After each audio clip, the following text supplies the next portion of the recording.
Hola, ¿qué tal? Mi nombre es Héctor López. Esta es la clase número 7 del curso de Backtrack. El disclaimer: la presentación es con fines didácticos y de aprendizaje. No nos hacemos responsables del mal uso que le puedan dar a la información expuesta.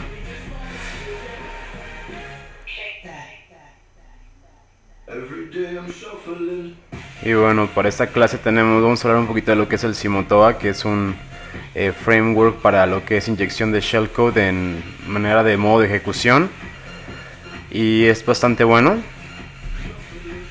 Y bueno, vamos a hablar de malware en general, cómo se clasifica y cómo está compuesto. De los troyanos, que básicamente son programas que hacen pasar por programas legítimos de nuestro sistema con el fin de infectarlo y pues provocarnos alguna clase de daños. Vamos a hablar de lo que viene siendo una shell bind y reverse, que son básicamente las dos formas en las que se puede establecer conexión a un servidor. La primera es la más básica, consiste en abrir un puerto en el lado de la víctima, pero es muy ruidoso, ya que si tiene, por ejemplo, firewalls o algo así, no vamos a poder salir hacia el exterior. Y la de reverse, que consiste en nosotros abrir un puerto local y hacer que la máquina del atacante se conecte hacia nosotros. Entonces, de esta manera evitamos todo lo que viene siendo problemas con los firewalls y la restricción de los puertos hacia dentro y hacia afuera, porque aquí no estamos utilizando nada de esto para poder evadir la restricción. Vamos a hablar de lo que son los procesos y la memoria dentro de las cuestiones de los backdoors, ya que generalmente cuando está corriendo un backdoor, lo que hace, por ejemplo el Simotoa, es que le especificamos un process ID, y dentro de ese process ID va a inyectar el shellcode que le queremos poner. Hay shellcodes como la mayoría de lo que hacen es ejecutar algo así como un bash, o pueden ejecutar cualquier otro tipo de intérprete, dependamos de que le pongamos. Pero algo muy interesante es que podemos ver aquí los procesos y podemos ver la memoria. Es una parte esencial en casi cualquier parte de forensicos cuando queremos detectar si realmente tenemos un backdoor o no corriendo en el sistema. Y bueno, por último vamos a hacer el demo del rootkit, el Simotoa, sobre nuestra distribución preferida, Backtrack 5.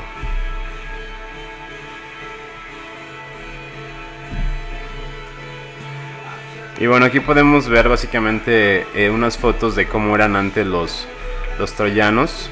Sobre todo el que fue muy famoso fue el NetBus, porque hace tiempo pues las conexiones eran por dial-up y este se hizo muy común. Estaba su versión basic y luego sacaron la versión pro, la cual mucha gente utilizaba como si fuera una herramienta de administración remota, algo parecido a lo que la gente utiliza como LogMeIn y así, para conectarse remotamente al sistema cuando no pueden tener acceso físico a ella. El NetBus era uno de los primeros troyanos que permitía hacer esto pues de manera gratuita y además con funciones más curiosas, ¿no? De hecho, podías abrirle el CD-ROM a las personas, podías congelarles la pantalla, volteárselas de cabeza, podías entrar al registro, podías checar sus listas de procesos, y no sé, si estaban navegando en internet nomás les borrabas esa ventana. Y pues recuerden que antes no había tanta memoria RAM como ahora, entonces si tumbabas un programa o tumbabas una tarea, la persona después de 5 o 10 intentos se frustraba y ya mejor desistía de seguir trabajando. Y bueno, en la ventana de abajo, en la que se ve es el Server Configuration, se puede ver los settings básicos que se le pueden configurar a un NetEvil, que NetEvil era uno de los programas que tuvieron más éxito también a nivel de los troyanos. Y bueno, podemos ver que el puerto que utiliza es el puerto 666, lo cual es también bastante cómico. Y el mismo configurador del server trae opciones para cambiarle el icono, como si fuera un archivo de WinRAR, como si fuera un setup.exe o como si fuera una actualización de Windows Update. Entonces nos brinda más o menos como unas 6-7 iconos distintos de sistema para poder hacer como camuflaje de la aplicación. Entonces, una vez que ya tenemos el servidor configurado, le podemos las opciones que nos interesen. Por ejemplo, podemos ver que algunos tienen opciones para matar los antivirus. De hecho, hay unos que hacen el bypass del User Control Access que tiene el Windows 7, y hay unos que tienen el keylogger integrado. Entonces, bueno, pues, si se fijan, la tendencia de los troyanos complejos ya venía desde antes, o sea, desde el tiempo del dial-up, que se volvió muy famoso, que cualquiera tuviera su conexión marcando un número telefónico, aunque se utilizara el uso de la línea telefónica, ya era posible utilizar este tipo de herramientas de administración remota. Y obviamente pues en aquel entonces, por los anchos de banda y todo eso, el VNC no era tan utilizado como ahora. Ahora nos conectamos por VNC a cualquier servidor y le podemos poner un setup de la resolución completa de nuestra pantalla y no sentimos mucho lag, que lag es como retraso de paquetes. Y bueno, siguiendo con el curso, también podemos ver que tenemos lo que vienen siendo keyloggers por hardware, que estos no son muy utilizados porque son más costosos y la gente generalmente no quiere invertir. Entonces estos hardwares lo que hacen es que se colocan antes en este caso ahí podemos ver uno de modo PC2, entonces se conecta como si entrara al módulo, como si fuera simplemente un modulito, como una extensión del cable PS2 que tienen los teclados normales. Hay otros también que son por USB y bueno, hay mucha variedad ahorita ya como de hardware malicioso que sirve precisamente para eso, para poder tener como acceso a lugares que pues más bien de una manera muy básica y sin hacer mucho ruido a nivel software a veces podemos simplemente conectar, y si están los plugs descubiertos, que en muchos sistemas no lo deshabilitan. Como política de seguridad en muchas empresas lo que hacen es precisamente esto, hacer una política de que no se permita el uso de dispositivos USB externos a la organización, a menos que estén verificados, con el fin de que pues, la gente a veces no se robe código, porque estuvo muy de moda en Estados Unidos que los robos de propiedad intelectual se hacía en los mismos iPods de los usuarios, cuando ahí agarraban y se ponían 5 o 6 gigas de todo el código fuente a la empresa y lo sacaban como si fuera una canción, ¿no? Entonces todo este tipo de cosas ya ha estado desde hace mucho tiempo y el hardware ha sido una manera en la cual se fuga la información de una manera muy rápida. Y bueno, siguiendo un poco, pues también tenemos que Google ha aparecido, ¿no? Ahora esto de en qué beneficia o en qué no beneficia, hay unas técnicas que se le conoce como Google Hacking, que básicamente es utilizar los motores de internet para poder buscar sintaxis que perjudiquen o nos ayuden a buscar cosas específicas en el software. Entonces está muy de moda los famosos Google Doors, que básicamente tú le pones comandos como por ejemplo in URL, o le puedes poner in title, o le puedes poner así varias como tags para que tú las pongas en los campos de búsqueda de Google y te busque cosas muy específicas. Por ejemplo, podríamos mediante una sintaxis buscar todos los PDFs de los sitios de gobiernos de México, por ejemplo, o podríamos en otra sintaxis buscar todos los archivos de Excel de cierto estado de la República. Entonces eso es muy fácil de hacer porque pues Google básicamente indexa todo, y a menos de que tú crees un archivo que se llama robots.txt en el cual tú le estás diciendo a los servidores de Google y a todos los spiders de cualquier servidor como Altavista, Yahoo, etcétera, que no busquen en tus carpetas privadas, porque si no lo que va a pasar es que todo tu código y todo lo que está ahí se va a indexar en internet. Entonces cuando alguien busque por porciones específicas dentro de tus dominios y de tus sitios, va a poder encontrar cosas. Entonces es muy común que la gente tenga Content Manager Systems o que tenga softwares que se repiten de sitio en sitio. Entonces cuando se encuentra un bug, pues tú utilizas un Google Dork para buscarlo con Google y pues atacas y encuentras todo y puedes penetrar muchas cosas.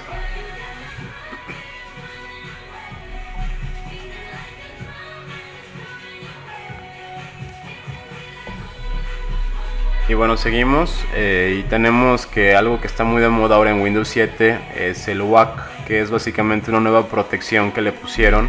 Microsoft se ha interesado mucho en la seguridad de los usuarios últimamente, desde que empezaron las academias latinoamericanas de seguridad informática y todo ese tipo de shows. Y ahora lo que han logrado es que ya salieron como cosas embebidas, ¿no? Ya tienen su propia herramienta de detección de malware, que es gratuita. y también el Windows Defender y el firewall integrado, y bueno, ya le han ido integrando cosas por default, lo cual es bueno porque en las versiones anteriores todo era independiente, ¿no? O sea, si querías un firewall tenías que contratarlo a un tercero como McAfee, Symantec, y ahora ya Microsoft cada vez pone más cosas, pero bueno, a final de cuentas las protecciones de Microsoft apestan y siempre se pueden romper, y bueno, en este es el caso, ¿no? Y otra cosa que vemos muy a menudo es la cuestión de los transportes, de cómo se transporta ahora nuestro software. Y pues mucha gente utiliza el de facto, el Office y archivos de pues hojas de documentos, lo que vienen siendo archivos de PowerPoint, Excel, Office Note, Access, todo ese tipo de archivos.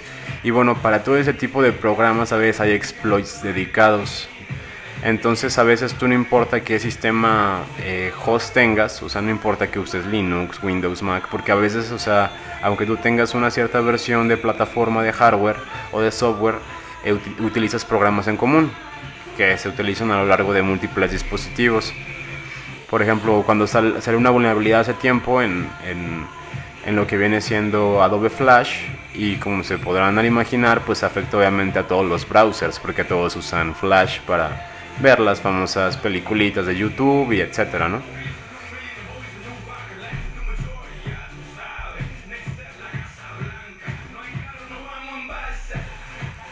Entonces, bueno, eso es lo que quería mencionar, que hay exploits para todo lo que se puede, para casi todo, cualquier tipo de software.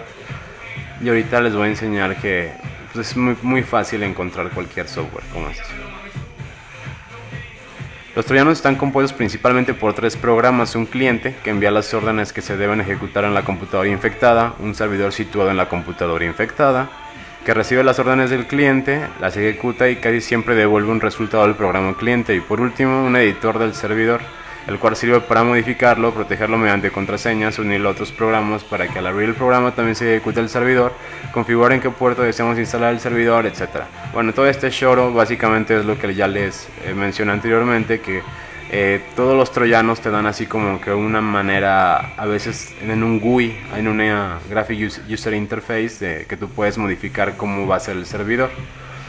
Algunos no lo hacen de esta manera, y de hecho los más efectivos son obviamente los que nadie conoce, ¿no? Es como cuando dicen, oye, ¿cuál malware va a ser más efectivo? Pues obviamente el que está más ofuscado o el que está más hecho por un cierto usuario o modificado, porque los que se utilizan a lo largo de internet, pues obviamente ya hay firmas para detectar estos. Entonces lo que se busca hacer es precisamente crear malwares indetectables. Ahora, ¿cómo hacemos esto de los malwares indetectables? Pues hay muchas maneras. Todo esto se basa mucho al encoding. Por ejemplo, el encoding es la manera en la que se guardan los caracteres, la memoria o las instrucciones en un sistema. Llámese lenguaje de programación o segmentos de memoria o lo que ustedes quieran. Entonces, por ejemplo, un rootkit o un troyano más elaborado para que funcionara como una puerta trasera para que el atacante pueda entrar sin que las personas se den cuenta, sería, por ejemplo, a lo mejor un malware que nosotros hagamos que esté utilizando un encoding o un algoritmo, no sé, del que ustedes quieran, y que esté utilizándolo en un puerto no muy común, que no utilice ningún otro troyano. ¿Para qué? Porque por ejemplo, si en este caso nuestro administrador de sistemas o la persona que estamos atacando llegara a utilizar sistemas de defensa como el que mencionamos en la clase anterior, que es el RK Hunter, lo que vimos que hace es que busca por puertos específicos y por comportamientos específicos del malware que ya tiene detectado en sus firmas y en sus bases de datos. Entonces, por ejemplo, va a intentar buscar todo lo que, ahora sí que, por ejemplo, que el troyano NetEvil, ¿dónde está y en qué puerto está? Y buscar su comportamiento, que el NetBoost, que el Sub7, que el Bugorifies. Y hay un montón de rootkits conocidos y troyanos conocidos. Entonces, lo que buscaríamos nosotros hacer es simplemente migrarnos a un proceso que no se van a dar cuenta. ¿A qué me refiero con esto? Pues supongamos que el Postgres o que ese usuario tiene un servidor web que continuamente está corriendo a lo mejor un Tomcat, un Apache, un MySQL, ciertas cosas. Entonces, si nosotros bindeamos nuestro shellcode y lo inyectamos directamente en un proceso de MySQL, el agente o el administrador, aunque sea muy bueno, cuando le ponga el comando top o cuando liste la lista de procesos o utilice su task manager o cualquier cosa que utilice para visualizar los procesos, va a notar que hay otro proceso más de MySQL y eso no le va a sonar pues nada, no le va a sonar como si fuera algo malo, ya que la gente está acostumbrada a ver ciertos procesos correr en ciertos puertos. Entonces lo que buscaríamos hacer con un shellcode, más bien con un malware indetectable, es eso, es inyectarlo en ciertos procesos que pues, la gente esté utilizando comúnmente y que no se dé cuenta. Ahora podemos inyectarlo en dos procesos temporales o procesos ya que se quedan para siempre. Ahorita lo vamos a ver un ejemplo más práctico, así que vamos a brincarnos al slide. Ok.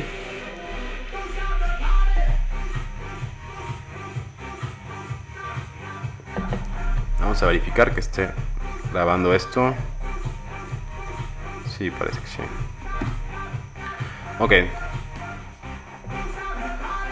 Ahora, lo que mencionábamos de bind o reverse, eso es algo interesante y más bien no es interesante, es como un concepto básico que si no logras entender esto, por eso es que mucha gente no logra entender el funcionamiento de Metasploit y no logra entender cómo es que se mandan las shells y cómo es que te llega y a veces todo parece mágico, hasta para algunos pseudo hackers que logran conseguir shells no logran entender estos conceptos. Entonces es importante que, por ejemplo, hagamos notar que hay dos maneras principales. Hay otras, que no todo es bind y reverse, algunas pues, se podrían catalogar como reversa con proxy o bind con proxy, o utilizando una red peer-to-peer, o utilizando a lo mejor túneles de Secure Shell. Entonces hay varias maneras de tunelear todo esto y de irlo haciendo cada vez más complejo.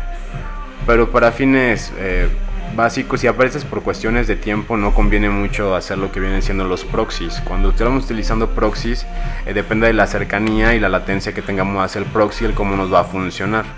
Entonces supongamos que nos estamos conectando a un proxy de China y que no tiene muy buena latencia y nos da una latencia como de unos 600 milisegundos o más. Cada que lo estemos utilizando para entrar a cierta página puede que no nos funcione.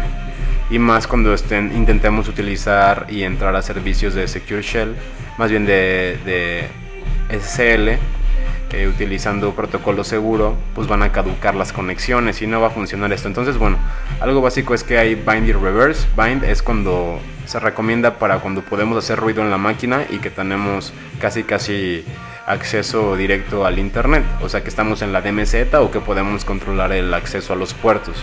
Si estamos detrás de firewall Cisco, como pasa mucho en organizaciones, o de firewalls Juniper o checkpoints bien configurados, mejor ni intenten el bind porque no les va a funcionar.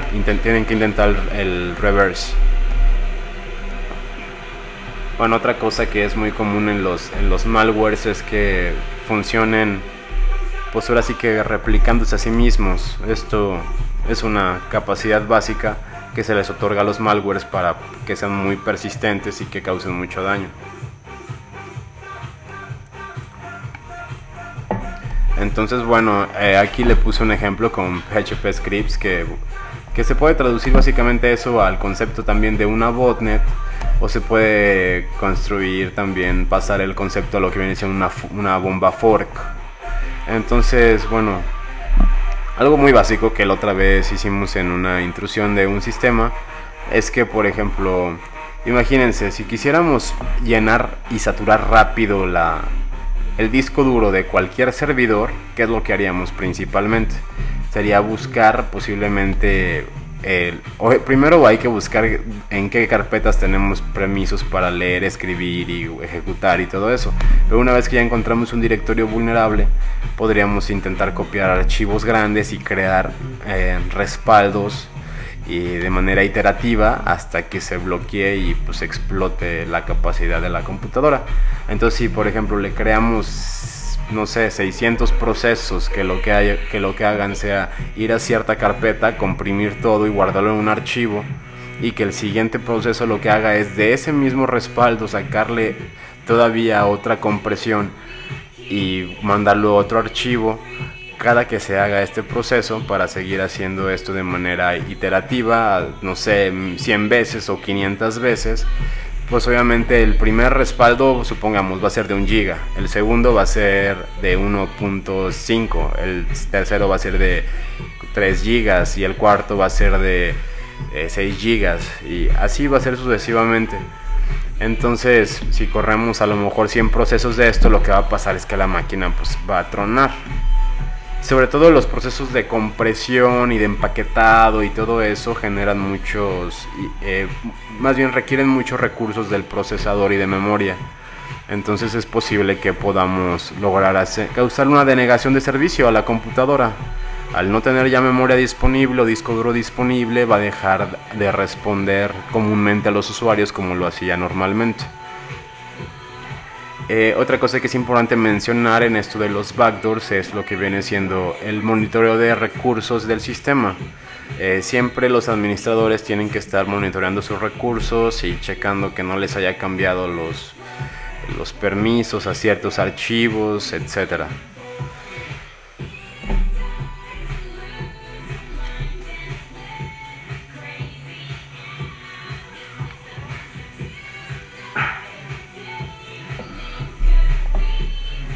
Bueno, y ahora que nos vamos un poquito a la parte de hablar de cómo sería el forénsico de este tipo de cosas, pues obviamente mucha gente dice, es que todo está en la memoria RAM, ¿no?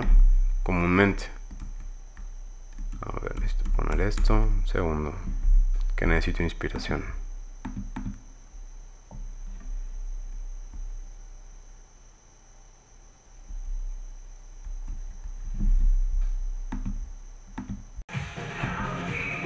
Y bueno, listo, ya regresamos con nuestro último slide, en el cual estaba mencionando la parte de cómputo forense. Algo que pasa mucho es que se pierde la memoria RAM. Entonces en la memoria RAM están corriendo todos los procesos que actualmente el usuario está ejecutando.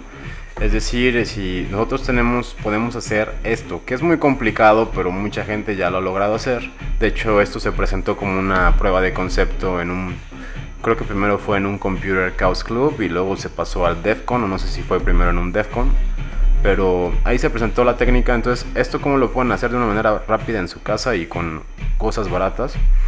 Pueden utilizar lo que es un aire comprimido. Entonces esto lo tendrían que hacer rápido. Es decir, si una máquina que no quieren que se pierda a lo mejor la contraseña de inicio, que va a estar básicamente en la memoria RAM, lo que podemos hacer es rápidamente reiniciarla, sacar la memoria RAM muy rápido, voltear nuestro aire comprimido y aventarlo sobre el chip, sobre la memoria RAM, pero mucho. Entonces lo que pasa cuando tú volteas el aire comprimido es que sale como la sustancia que es que lo que va a hacer es enfriarla a muy baja temperatura. Creo que es abajo de los 0 grados centígrados. Entonces cuando la memoria se mantiene fría, tarda más tiempo en que se borre la información de esta. Entonces es algo, pues, es un truco interesante, está divertido. Digo, yo no lo he intentado para la cuestión de utilizar un file vault o algo así. Una vez lo intenté, pero no obtuve mucho resultado, porque generalmente a veces el Windows no hace bien el trabajo de borrar todo de la RAM. Entonces cuando tú en una máquina común a veces reinicias con un sistema de recovery y pides que te haga un dump de toda la memoria RAM, generalmente te la va a sacar toda. O sea, con que simplemente la reinicies y le pongas el dump de la memoria RAM, no vas a ocupar a congelar todo esto de la memoria RAM. Pero posiblemente en laptops que tengan sistemas de protección más avanzados como TrueCrypt o el File Vault en la Mac o como el BitLocker, creo que se llamaba en los ambientes Windows, entonces sí podría ser conveniente ese tipo de ataque del Cold Boot, que es muy interesante. Y bueno, por la parte de presentación es todo. Vamos rápido con la demostración del Simotoa.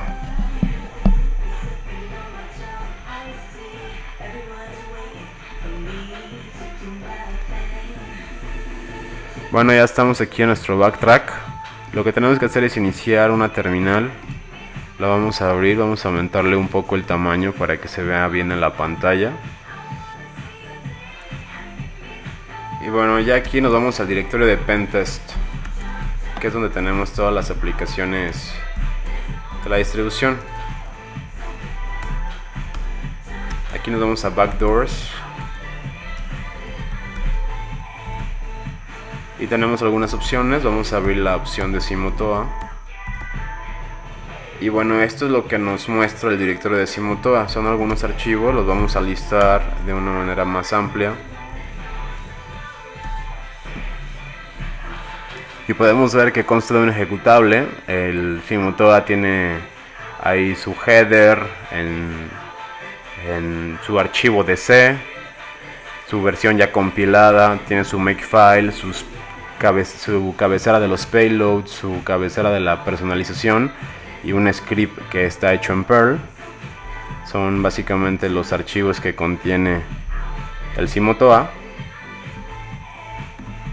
Y bueno, les recomiendo a la gente que ya le quiere echar un clavado más cercano, pues igual los pueden abrir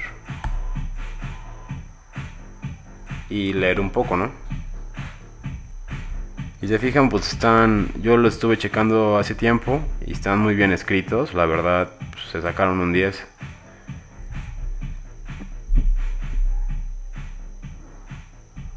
Y bueno, una vez que tenemos esto, vamos a proceder al uso de la herramienta.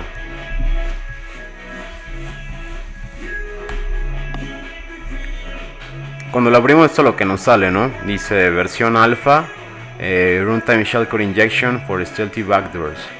Es codeado por un chavo, bueno, por un I que se llama CodeWizard. Y básicamente la utilización es la siguiente, es muy sencillo. Se utiliza el Simotoa, se le pone "-p", se utiliza el Process ID. El Process ID es básicamente el proceso que utiliza cualquier software que está corriendo en nuestra computadora para ejecutarse en la memoria. Le podemos el número del shellcode que queremos ejecutar aquí, y pues las opciones, que las opciones pues son estas, ¿no? Ahora básicamente esta opción es pues de las que yo más recomiendo. Vamos a listarlas ahorita a continuación.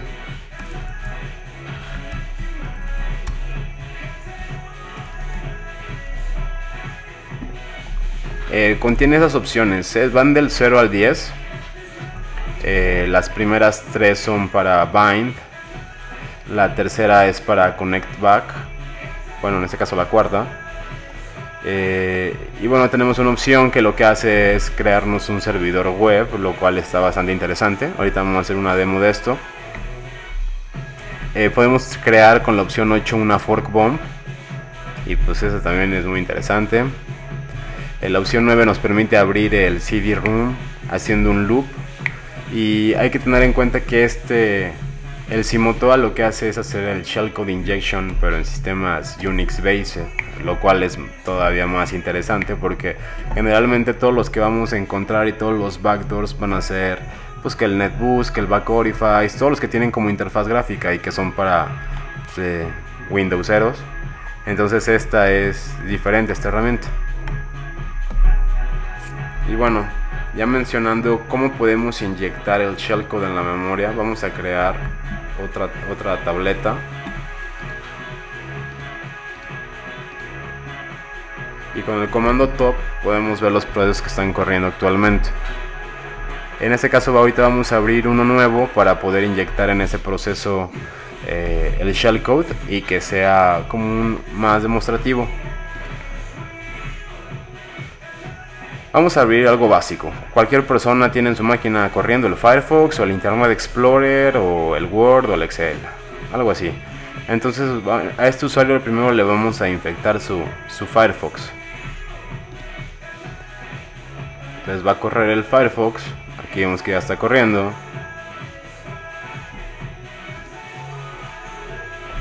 Automáticamente aquí en el top me aparece ya el Firefox. Aquí está Firefox Bin. Y su Process ID es el que está aquí. Aquí dice PID. user, está también el porcentaje de CPU, de memoria que está utilizando y el comando que está requiriendo para ser utilizado. Entonces, este nos sirve para ver en tiempo real el top y se está actualizando constantemente. Esto es útil para cuando estamos monitoreando cuestiones como el benchmark o que un procesador nos esté tragando más recursos de los que debe de tragar y todo esto. Pero bueno, con el PC-AUX también podemos listar procesos. Y en este caso aquí nos muestra que está el Firefox corriendo.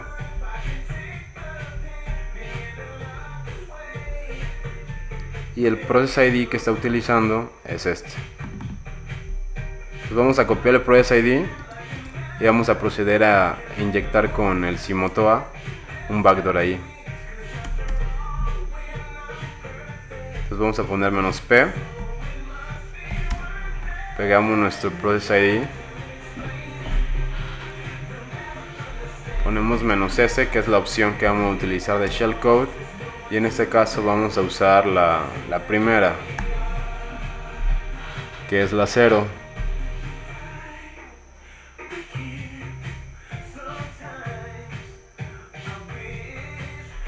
Ya lo único que tenemos que utilizar aparte de eso es el puerto, y vamos a ponerle el puerto.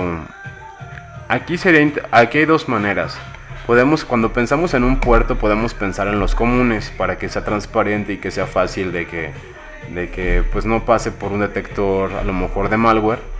Podría ser el 80, el 443, el 21 de FTP, o hacerlo pasar por un telnet o por un servidor de proxy, un squid o algo así.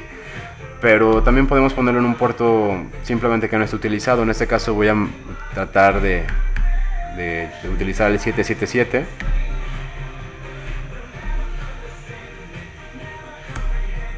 Y en este momento ejecuto el Simotoa y dice que está añadiendo un proceso al 28337.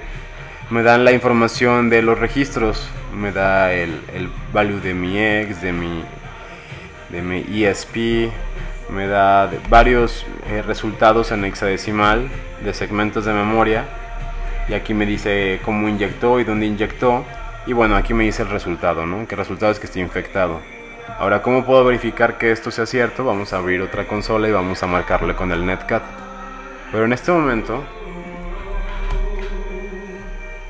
ya tenemos otro proceso, si ustedes lo pueden ver ahí, bindeado de nuestro propio Firefox, pero al usuario no le está apareciendo nada. El comportamiento del Firefox pues es normal, en ningún momento se siente que haya algún problema. Y eso es algo importante pues para la ejecución del backdoor,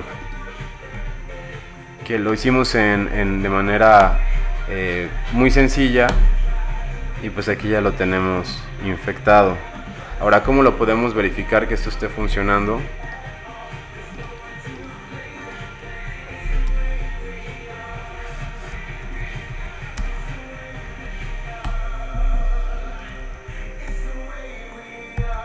Aquí en este momento ya tengo yo bueno, voy a especificar lo que hice. Le di un netcat a mi dirección local en el puerto 777, como antes especificamos en el Simotoa, que ya fue el que lo infectó. Y aquí le especificamos nosotros el puerto. Si aquí yo lo hubiera puesto 555, hubiera sido ese puerto. Si lo hubiera puesto 80, hubiera sido el puerto 80. Obviamente el puerto 80 no sería precisamente tráfico de HTTP. Entonces, si tenemos un administrador que esté utilizando un analizador de protocolos como el Wireshark o algo así, podría detectar que es una comunicación en plain text con el netcat. Entonces, para eso se recomendaría hacerlo y bindearlo con el cryptcat, que ya lo mencioné en una clase pasada. Pero eso ya lo que haría es solamente, obviamente, elevar la complejidad del ataque y hacerlo mucho más efectivo. Pero de manera básica aquí ya tenemos una terminal, ya le ponemos whoami, dice que soy root. Podemos bajar al directorio raíz, podemos listar, podríamos checar cualquier cosa.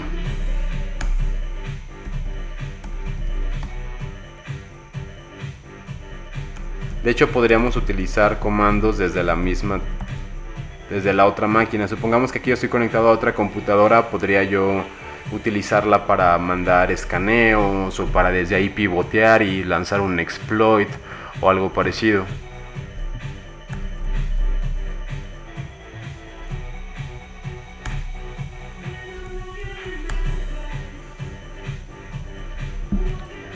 Ok, ahora vamos a utilizar el Simotoa para hacer lo mismo pero con otro proceso.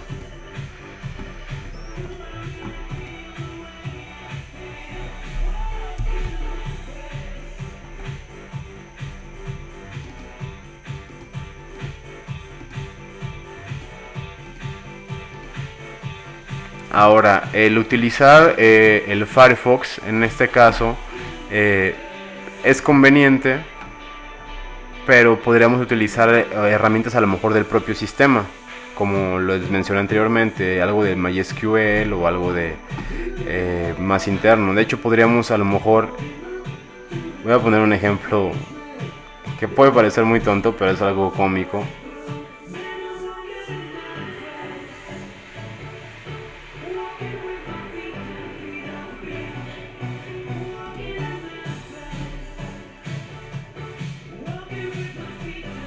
Aquí estamos corriendo el ZenMap y obviamente el ZenMap, como cualquier otro proceso, pues nos ocupa un process ID. Entonces también lo podríamos nosotros bindear al proceso del ZenMap. Y aquí le voy a cambiar el puerto para que sea el 886. En este momento me dice que está infectado.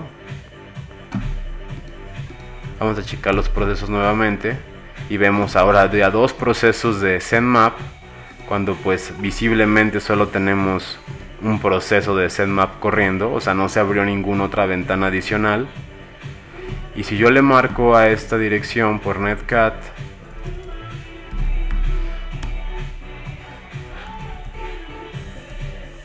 podemos ver que recibimos una shell y que tenemos permisos de root y que obviamente podemos hacer todo lo que se nos dé la gana. Podremos hacer un RM y borrar todo, pero no queremos hacer eso.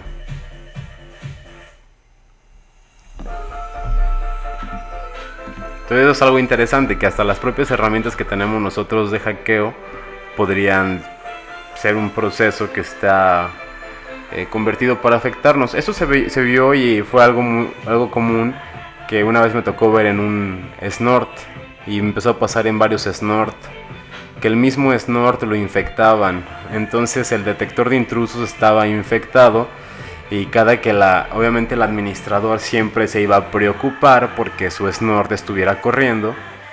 Entonces, si por ejemplo, si por alguna cosa al atacante se le fregaba su malware o algo, de todas maneras el administrador se iba a estar encargando de que siempre estuviera online su máquina y que estuvieran los procesos de snort corriendo, y posiblemente algún proceso de snort ahí va a tener la shell inyectada, y es al que se va a estar conectando el atacante, ¿no?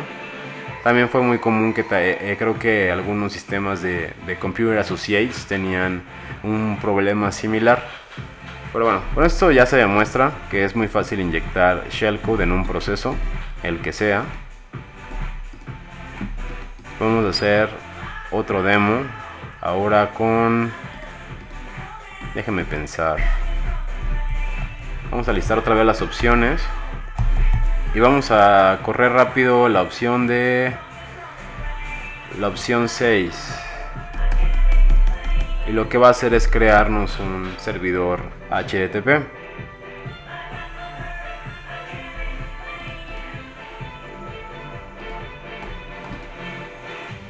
Pero ahora la vamos a bindear a otra aplicación.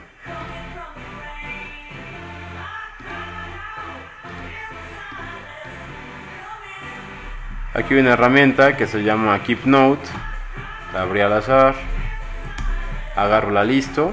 Aquí me aparece qué Process ID está utilizando, que es el 28555. Lo voy a copiar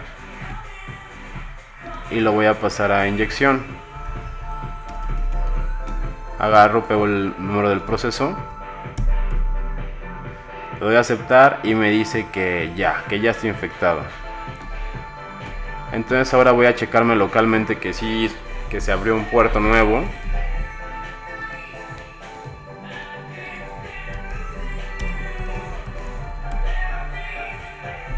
Y aquí me aparece que estoy corriendo el puerto 8800, que es el equivalente a un Zoom Web Admin, pero obviamente aquí no somos ni una plataforma Zoom ni nada de eso. Simplemente estamos usurpando el puerto para ahí cargar nuestro servidor web. Vamos a accesar a él para que se vea que funciona. Y aquí está, nos aparece una carita feliz de que el puerto pues está funcionando y ya tenemos un servidor web ahí corriendo en un proceso inyectado y más bien camuflajeado como si fuera un Keep Note. Si nosotros listamos, aquí nos aparecen unos procesos de Keep Note, pero pues no aparece nada relevante, nada de lo que el usuario pueda sospechar de una manera sencilla. Y como lo menciono, no se abre ninguna ventana adicional y la aplicación no truena. Ahora, esto hice algunas pruebas con muchas aplicaciones y llegué a recibir que algunas sí tronaban. En la inyección del shellcode en runtime, la aplicación se crasheaba. Entonces, bueno, todavía eso es más chafa, ¿no? Pero porque a lo mejor ahí podríamos tratar de ubicar en el código algo que nos ayude a elevar privilegios y rutear el sistema, pero ya no me puse a checarle con más detalle. Pero bueno, es muy fácil inyectar con Simotoa nuestros backdoors camouflage. Y vamos a ver qué otras opciones tenemos que podemos utilizar. Está lo del connect back. Están estas que pues no las voy a utilizar, pero ahí se las dejo para que las chequen, que es la de abrir el CD-ROOM o la de hacer ruido en la computadora. Ahora, como brindan la librería, sería muy fácil que nosotros, por ejemplo, y se nos ocurre algo, pudiéramos hacer la opción 11, ¿no? Y que la opción 11 fuera a lo mejor un bind del shell, pero a lo mejor que en vez de utilizarlo con netcat, que forzara al usuario a utilizar cryptcat y que fuera por el puerto 443 o que fuera por un puerto utilizando SSL. A lo mejor eso podría ser interesante. Y bueno, espero que les haya quedado claro el uso de la herramienta y espero que no los haya aburrido. Y les quiero dar las gracias porque pues he tenido muchas descargas de todos ustedes y pues cada vez vuelven más populares los videos. Y también muchas gracias a Dragonjar, que se ha encargado de estar subiendo un mirror también él de todos los videos.